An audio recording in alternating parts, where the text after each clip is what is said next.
I'm Logan Crawford, and right now on the Spotlight Network, we're diving into a poetic journey of self-discovery, raw emotion, and deep reflection. The name of the book, Odyssey, a collection of poems, part one. It's written by a terrific poet.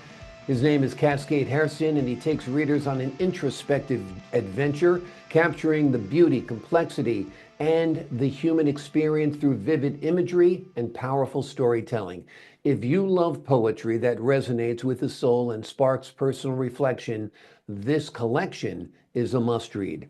We're delighted to have this very talented author join us here today on Spotlight. We thank the team at Atticus Publishing for helping us put him in the spotlight today. We ask viewers like you to support authors like him by subscribing to our channel and by purchasing his wonderful book. The links are below this interview, and be sure to download the Spotlight Network TV app streaming on Roku, Apple TV, and Amazon Fire TV. Cascade, thank you so much for joining us here today on Spotlight. Thank you so much, Logan, for having me. I am so excited. Well, I'm excited to have you on the show. This is a beautiful collection. Have you been writing poetry for a while? Are these poems that you collected over time? Tell us a little bit about your journey as a poet. Yeah, so I've always had a love for books. So reading was like a pinnacle for me. So I've always been able to connect with books. And it also was a way for me to escape, if you will, to another point in time where it kind of just temporarily took me out. It's like an out-of-body experience of like, okay, I'm here, but I'm not here in this moment because I'm reading this book and I connect with characters, and then I envision myself in those characters. So with my love of reading, I naturally became inclined to writing. And when I started writing, I would let people read them and they would be like, oh my gosh, you're so good. And how did you? And I just was like, it's just from the stories that I read. You know, I draw so much inspiration from poets like Maya Angelou and people like that. You know, reading books like, you know, the books of Chicken Noodle Soup for the Soul. Those, I don't know if you remember the books. Oh yeah, those were great because they have that inspirational raw emotion that I would like to try to capture when I did start writing. So when I became a poet and I started writing, it was just for me to connect with myself, so that way I can put on paper what exactly I was feeling in that moment. Well, that's great. That's great. Talk to me a little bit about the types of poems you have in the book, the different topics that you address. Yeah, so for me, I like to take readers on a journey. That's one thing is important for me, especially when I read a book. So when I started writing, I was like, okay, what do I want to sort of have my readers do when I'm writing? I want to take my readers on a journey. So I didn't want my poems to be thematic or contain a specific type of thing, but I wanted it to contain certain elements so that way people can connect with different things, because I felt like I kind of contained myself for just writing about, let's say, love. That's it. It's just love poems. But I wanted people to have this journey of emotions, because I feel like the human experience is not just about being in love or being mad or being sad or being happy. It's about all of these emotions and how we deal with those as we are taking this journey that we call life. Wonderful, wonderful. Your poems use some very vivid imagery. How important is visual storytelling in your writing? It's paramount. It's at the top of what I do. And I try to disconnect in a way when I'm writing, if that makes sense to you, because I don't want to get too immersed with trying to find the perfect words when I'm writing. I want to capture the scenery of what I'm writing, because I think that when the reader reads it, they'll be able to envision what I'm saying in their head. So even though I may not use the right word in that specific sentence, the overall scene is what I'm going for. And the reason why that's so important to me is because it's about that journey, right? When you're reading the poem, I want you to picture what it was like during that time when I read that specific poem. Now, how that translates to somebody else may be different. How they feel about that poem may be different. But the core element is, were you on a journey while you read this poem? Yeah, absolutely. Is there a standout poem in the book? I know they're all standouts, but is there one that really connects and has a lot of meaning to you? One of the ones that kind of caught me off guard is Paradox. I dreamt about that poem. I'm I'm a lucid dreamer. I hope you're familiar with that term. Yep. And I saw the letter P in my dream, and I told myself in my dream, I said, okay, when I wake up, I'm gonna write a poem that utilizes the letter P. And so when I got up, that's literally the first thing I did. I just started writing, and then I was like, wow, this is powerful. That's And cool. I learned about meta commentary after that.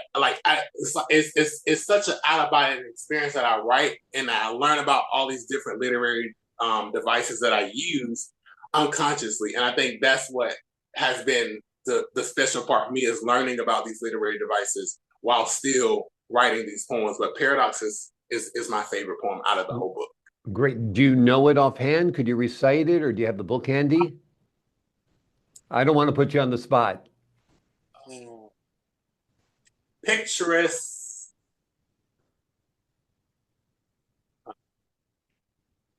Is it picturesque puzzles distort my something? It's something like that. I know a Okay. little bit The people can look it up in the book. They can buy the book and they can read it. The poem is Paradox. That's what I'd recommend. that I do know by heart, Logan, is um, peasants, pixies, and pyromaniac peasants. That's the line that I do know by heart. I like that line for sure. How often do you use lucid dreaming as a way to spark your creativity and imagination?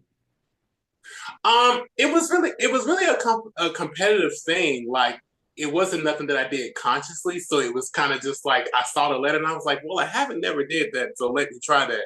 Hmm. And I may do that with more poetry books that I write. I may do a cute poem. I may just do a book where I just write a specific poem about each letter in the alphabet. But I think dreams for me are big inspiration for my creativity as well. So it doesn't happen as often as it should, but it happens often enough to where when it does happen, I get to the pen and I write it down on paper.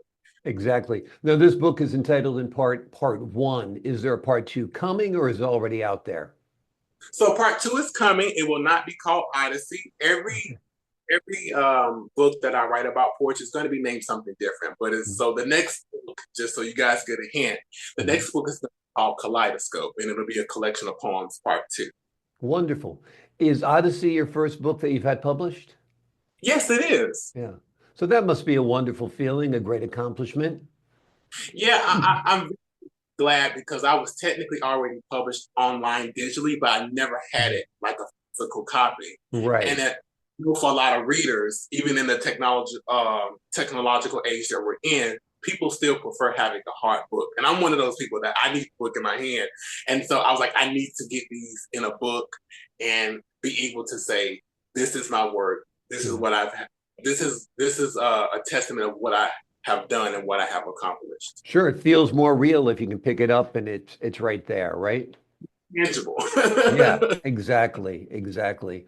Wonderful. Now, the book is entitled Odyssey. That kind of suggests a journey. Tell us about the title, why you named it that, and what type of journey you've been on. Well, brief history lesson, not to be a history buff, but I did draw inspiration from the Homer poem Odyssey. Hmm. I started to go down that rabbit hole of Odyssey, learning about Calypso and Odysseus. I learned about why he wrote that poem. And it was to take readers on a journey. And that really resonated with me. And that's why I chose the title, because that's my overall goal, is to take people on the journey. Absolutely, and I think you've succeeded for sure.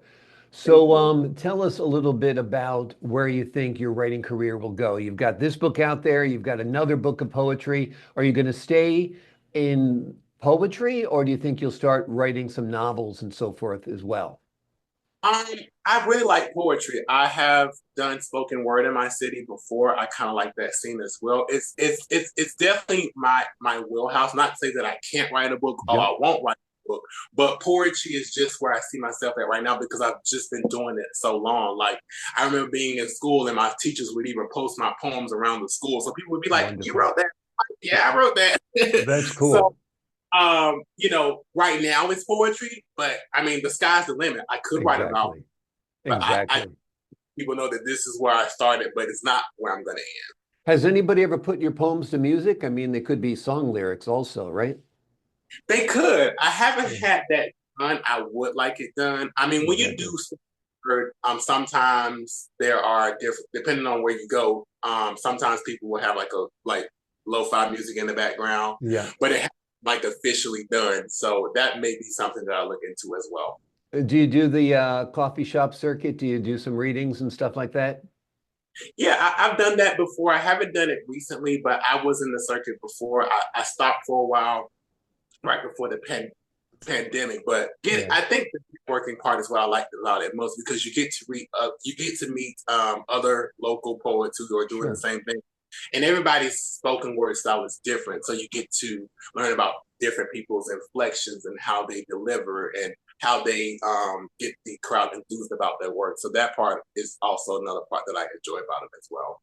Absolutely. Yeah, there's a great social aspect to poetry readings as well. Well, this book is wonderful, folks. It's highly recommended. It is called Odyssey, a collection of poems, part one. It takes readers on an introspective adventure, capturing the beauty, complexity of the human experience through vivid imagery and powerful storytelling. If you love poetry that resonates with the soul and sparks personal reflection, this is a collection you must read. I'm kind of a poet there myself when I put those words together. Cascade, thank you so much for joining us here today on Spotlight. Thank you so much again, Logan. And I hope that you guys really enjoyed the book. It is a piece of work, a piece of me being an artist. And I do use the pen name Cascade the Artist for a reason because I feel like as an artist, it is our job to just put the work out and then have it open to interpretation. So I really hope you guys enjoy the book. Wonderful. I think our audience will. I think readers in general will. It's a great job. Great job on this interview. Great job on the book. To the folks at home, I'm Logan Crawford, thanking you for your time this time. Until next time on Spotlight.